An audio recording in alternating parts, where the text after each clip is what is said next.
Hi guys, and welcome back to Blatantly Bookish. I'm Marissa, and today I would like to give you an update on March Madness.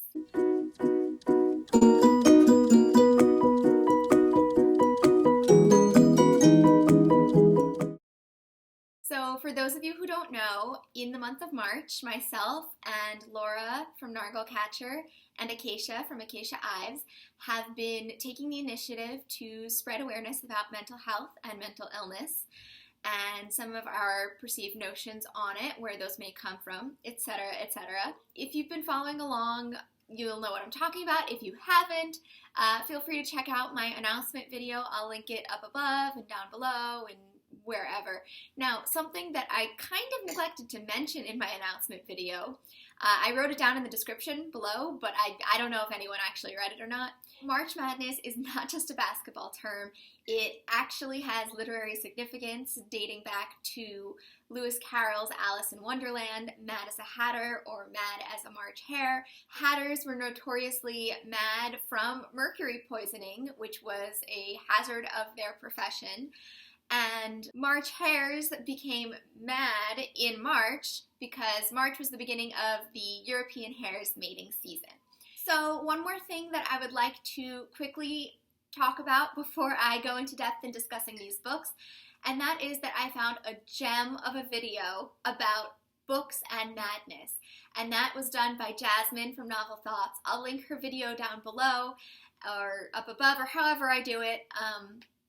But you should check out her channel. She's relatively new. She actually, I think, started BookTube in January of this year, but her channel is growing really rapidly. She already has more subscribers than me, and she is just brilliant. She does such interesting videos, and she's been on an Alice in Wonderland kick lately, and then sort of delved into books and madness. And I don't even think she knows that we're doing March Madness, but she definitely contributed to it. She actually has a lot of overlap between some of the books I talked about in the announcement video, but she also has some different ones that I didn't even think to include, but now that she mentions it, the ones that I've read are definitely apt for March Madness, so you guys should really go check her out. So, on to the books. The first book that I finished about mental illness this month was Brain on Fire by Susannah Cahalan. This is a memoir of a girl who works for the New York Post and pretty suddenly experiences symptoms of mental illness. And the book is about medicine, it's about science, it's about her personal struggles, it's about her family, and it really breaks down the mind-body barrier that we have with mental illness. So the reason this book does such a great job of breaking down this stereotype is that originally Susannah Cahalan just presented with symptoms of mental illness, and if certain doctors hadn't come into her life, she would have probably been institutionalized, called some type of schizophrenic or psychosis not otherwise specified, and been locked up somewhere. But instead what happened is they diagnosed her with an incredibly rare form of encephalitis, which is an infection in the brain. So they took the symptoms that are identifiable as mental illness, as there's something wrong with you as a person, something wrong with your mind, why aren't you fixing it, why are you so unstable, and they took it and they put it back in context with the body.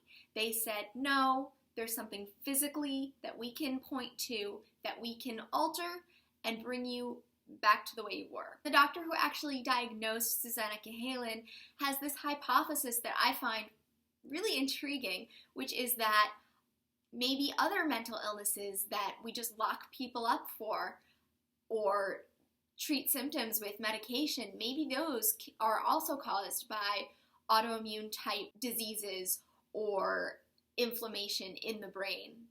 So I think that's really interesting, and it shows sort of a new venue for looking at mental illness, in my mind at least. So I'm really glad that I read this book. I think it had a lot of interesting ideas on mental health.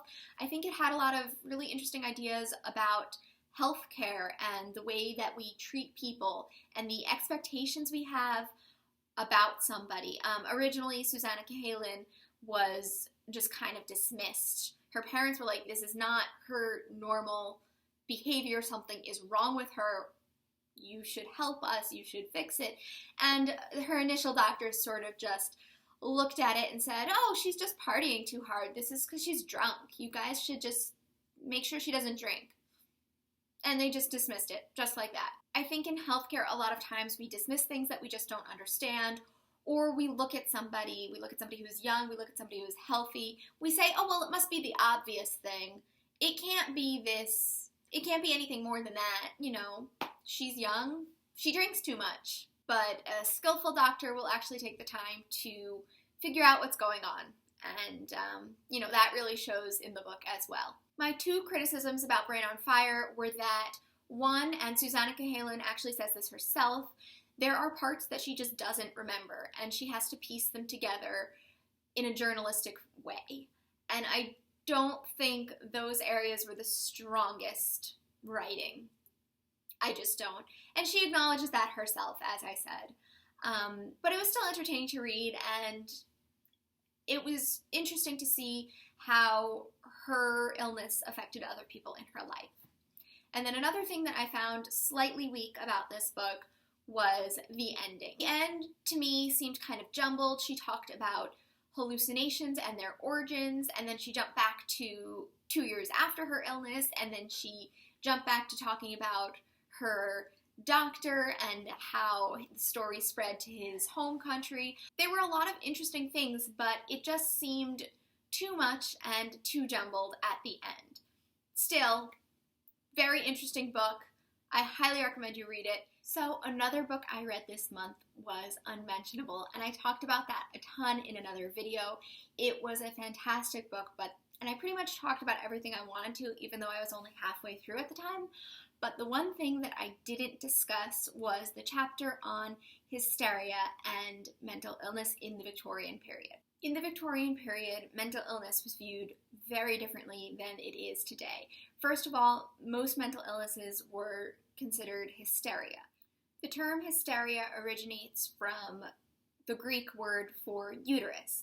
So it was predominantly a female disease, and it was believed that the source of the disease was from extra menstrual blood in the uterus that somehow travels up to the brain and causes other symptoms that we sometimes recognize today as mental illness and sometimes do not. Some of those symptoms that were recognized as hysteria included really just symptoms of being hormonal, things like being achy, cranky, and just generally over-emotional. So I'm pretty sure that if I lived in the Victorian period, I would be locked up because once a month I experience those symptoms, as many females do, and that is generally considered normal within our society today, thankfully. So a lot of other conditions were also lumped in as mental illness. So conditions like epilepsy, diabetic shock, neural disorders, PTSD, postpartum depression, bipolar, those were all commonly misdiagnosed as hysteria. So the chapter actually has a lot of quotes from doctors, male doctors, by the way, that relate to female hysteria, and they discuss some of the thoughts that they have on hysteria at the time.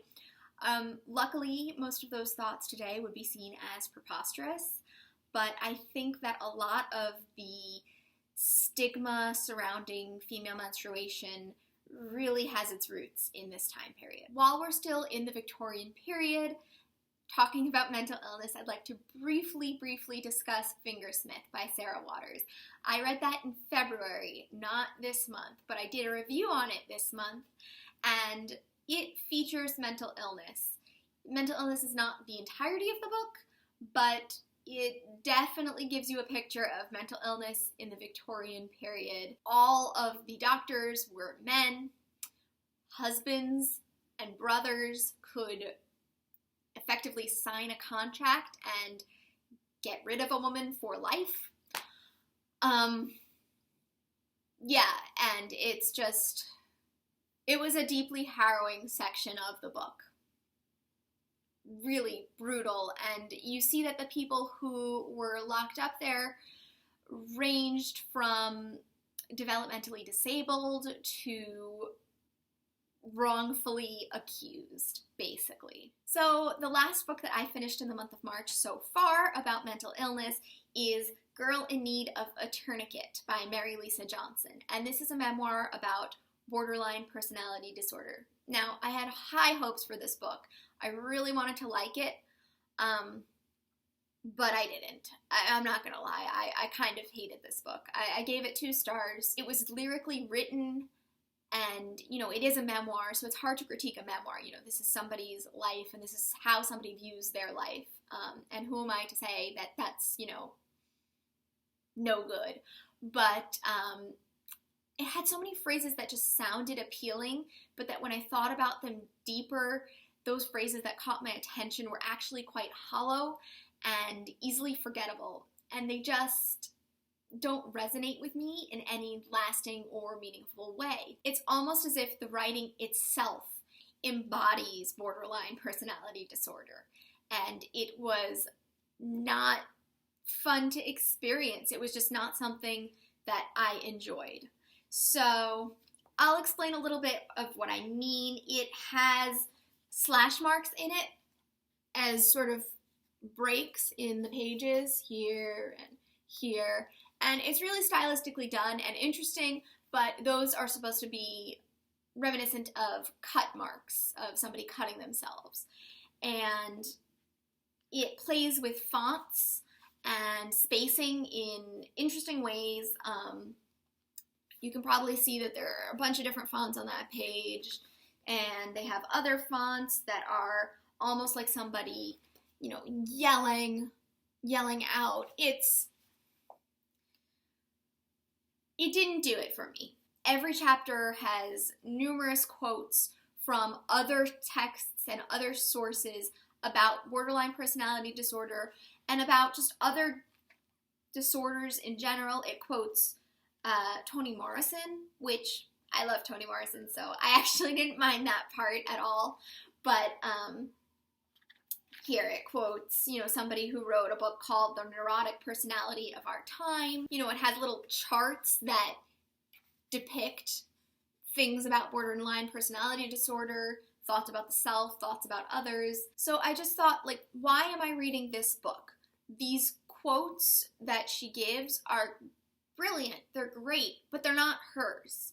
Why am I not reading those books on borderline personality disorder? It just didn't really resonate with me. There was one section that really did actually, though, resonate with me, and that was the comparison of unrealistic and unattainable love to a heroin addict's addiction.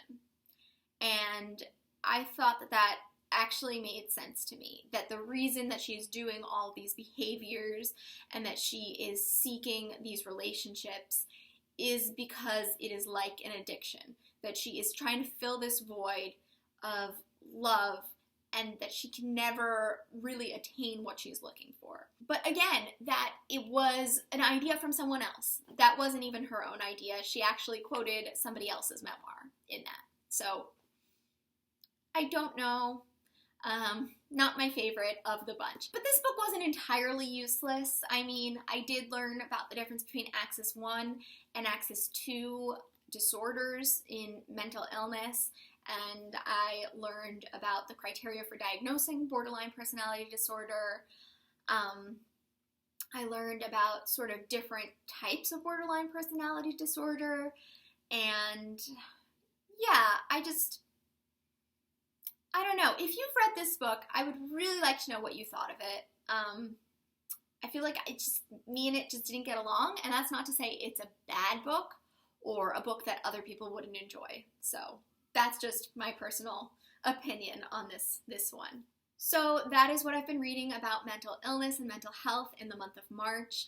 I do still have 2 more books on hold in the library that I hope to pick up soon. I'll link those down below. And I do still have Furiously Happy out from the library. I haven't been reading it. I don't know if I'm going to read it. What do you guys think about that? I actually read the inside cover and a few pages of the book, and I decided that it might not be my type of humor. So please let me know in the comments down below if you have any thoughts on what I've said today, and if you have any other recommendations for me. And yes, thank you for watching this probably incredibly long video that I have just filmed. And I look forward to seeing you in another video soon. Bye!